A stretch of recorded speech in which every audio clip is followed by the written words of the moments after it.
এত পরিমাণ গরম পড়েছে যে গরমের মধ্যে ইচ্ছা করে সারাক্ষণ ফ্যানের নিচে শুয়ে থাকি, কাজকর্ম খাওয়া দাওয়া সব বন্ধ করতে ইচ্ছা করে, কিন্তু তা বললে তো আর হয় না, পেট আছে যখন খেতেই হবে। আসসালামু আলাইকুম সবাইকে, কেমন আছেন সবাই? আলহামদুলিল্লাহ আমরা ভালো আছি। আজকে সকালেই আমার সমস্ত কাজকর্ম শেষ, মানে অনেকগুলা কাপড় ধোয়া হয়েছে, তো কাপড় ধুয়ে ভাবলাম আমায়, যেহেতু কাপড় ধুয়ে ফেলেছি আর একটু ভিজেও গেছি, তো গোসলও করে নিয়েছি। গোসল করে এখন রান্না করতে এলাম। আর গোসল করে রান্না করতে এলে না, প্রথমে তো ভালোই লাগে, কিন্তু রান্না করার পর ইচ্ছা করে যে আবার গোসল করি। আর আমি এখানে সমস্ত কিছু কেটে বেছে ধুয়ে পরিষ্কার করে নিয়েছি, মানে কি কি রান্না হবে আজকে তাই রেডি করে নিয়েছি। আজকে হচ্ছে বাজার থেকে কাচকি মাছ এনেছে, তো অনেকদিন ধরে এই কাচকি মাছ খেতে ইচ্ছে করছিল, যেহেতু আম আছে তো ভাবলাম না আম দিয়ে আজকে কাচকি মাছ চচ্চড়ি করি। আর হচ্ছে একটু গরমের মধ্যে তেতো খেতেও কিন্তু ভালো লাগে।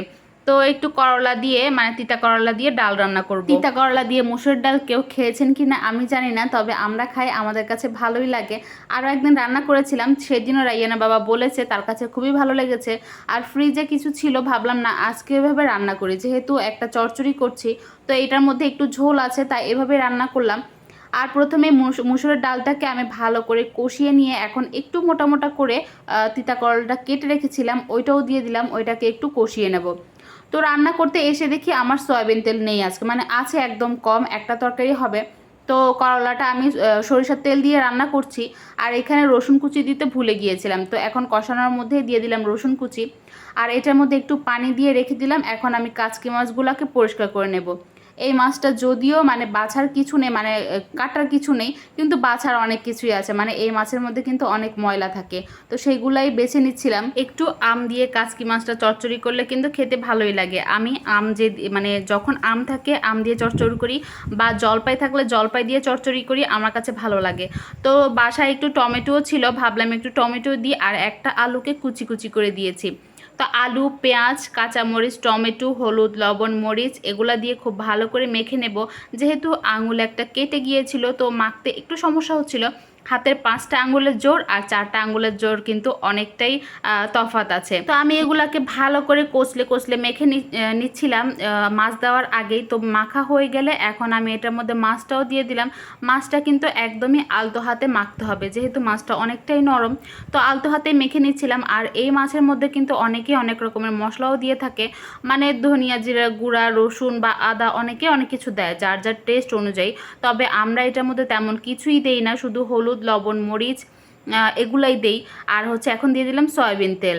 তো দিয়ে এটাকে ভালো করে মেখে একটু পানি দিয়ে চুলায় বসিয়ে দেব। এত পরিমাণ গরম পড়েছে, গরমের মধ্যে কিন্তু সবাই একটু একটু অসুস্থ হয়ে পড়ছে, বাচ্চা বড় বয়স্ক সবাই কিন্তু অসুস্থ হয়ে পড়ছে। তো আমরা তো কিছুক্ষণ পরপরই পানি খাচ্ছি, ছেলেকেও পানি খাওয়াচ্ছি। আর ছেলেকে তো ঘরের মধ্যে একদমই মানে গায়ে জামা রাখছি না, শুধু প্যান্টটাই পরিয়ে রাখছি, এত পরিমাণ গরম।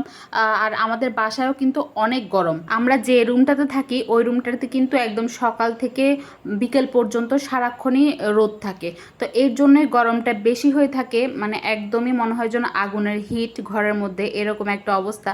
তো আমার কিন্তু এখানে কাচকি মাছটাও বলক এসে গেছে, এখন আমি আমটা দিয়ে দিচ্ছি। আর এই গরমের মধ্যে না আমটাও মনে হয় যেন একদম পেকে গেছে, আসলে কিন্তু এটা পাকেনি, গরমে এমন হয়ে গেছে।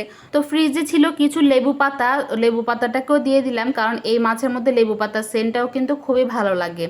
তো রাইয়ানের বাবা এখন চলে এসেছে, আর আসার সময় মাছ এনেছিল, আর আমি ফিল্টার পরিষ্কার করছিলাম। আসার সাথে সাথেই বলল আমাকে একটু ঠান্ডা পানি দিয়ে লেবু দিয়ে শরবত দাও, মানে এত পরিমাণ গরম বাইরে। তো গরমে তো আমরাই ঘরে সহ্য করতে পারছি না, আর ওরা তো বাইরে থাকে, গরম তো লাগবেই।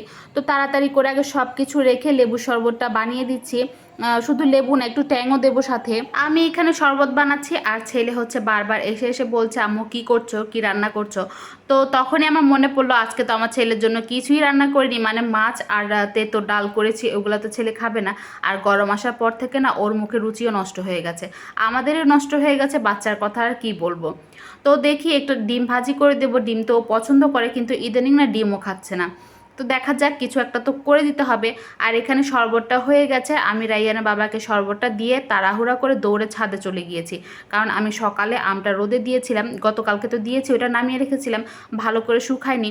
তো এখন ভাবলাম আমি তো সকালে দিয়েছি, এখন হয়তো আমটা একদমই শুকিয়ে গেছে।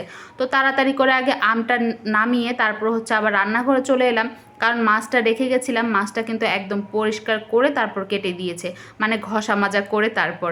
তো এটাকে ভাগ করে ফ্রিজে রেখে দিব। আর এখানে হচ্ছে আমার কাচকি মাছের চচ্চড়িটাও হয়ে গেছে, একদম শুকিয়ে নিয়েছি, শুকনো শুকনো করে করেছি। তো রান্না বান্না তো শেষ, এখন হচ্ছে সকালে যে বাজার কিছু এনেছিল একদম টুকিটাকি কিছু বাজার, তো ওইগুলো আর নামানো হয়নি, আগে রান্নাটা করে নিয়েছি, এখন হচ্ছে ওইগুলো নামিয়ে নিচ্ছি। এইখানে হচ্ছে কিছুটা টমেটো আর কাঁকরোল আনা হয়েছে। আর কাঁকরোলের প্যাকেটটা খুলতে এতটা বিরক্ত লাগছিল, গরমের মধ্যে কখন শুধু ঘরে যাব সেই চিন্তা করছি, আর এই প্যাকেটটাও খুলছিল না। তো কাঁকরোলগুলো না একদম শুকনো শুকনো ছিল, গরমে এগুলোও শুকিয়ে গেছে। তো এখন হচ্ছে সন্ধ্যাবেলা, রাইয়ানের বাবা বলল আমি তো বেরিয়ে যাব, একটু চা করে দাও। তো ওর জন্য একটু চা বানাচ্ছি। আর গরমের মধ্যে তো চা খেতে ইচ্ছা করে না, আবার না না খেলেও না কেমন একটা যেন লাগে, কারণ এতদিন যে রোজা ছিলাম, ইফতারের সময় যে খাওয়া দাওয়া করেছি, এখনও সেই ইফতারের টাইমটা হলে খাওয়া দাওয়া করতে ইচ্ছা করে। তো গরমের মধ্যে তো কিছু বানাতে ইচ্ছা করে না। তো এখানে নিয়ে নিলাম আমাদের তিনজনের জন্য বিস্কিট, আর চাটা একদমই কম করে বানিয়েছি, শুধু যাতে বিস্কিটটা ডুবিয়ে খেতে পারি। তো চা তো বানিয়ে নিয়েছি, চায়ের কালারটা কিন্তু খুবই সুন্দর হয়েছে। আর আরেকটা কাপে ঢালতে গিয়ে অর্ধেক চাটাই ফেলে দিয়েছি। তো এখন হচ্ছে আমরা চা খেয়ে নিচ্ছি। রাতের বেলা হচ্ছে ঘুমানোর আগে বিছানাটা ঝেড়ে সব কিছু পরিষ্কার করে আমি বারান্দায় দাঁড়িয়ে আছি, কারণ বারান্দায় এত পরিমাণ বাতাস, ফ্যানের বাতাস তো গায়েই লাগছে না, বারান্দার বাতাসটাই গায়ে লাগছে। তো এখানে দাঁড়িয়ে আছি। তা আজকের মতো ভিডিওটা এখানেই শেষ করছি। সবাই ভালো থাকবেন, সুস্থ থাকবেন, আর ভালো লেগে থাকলে লাইক কমেন্ট শেয়ার করবেন। আজকের মতো আল্লাহ হাফেজ।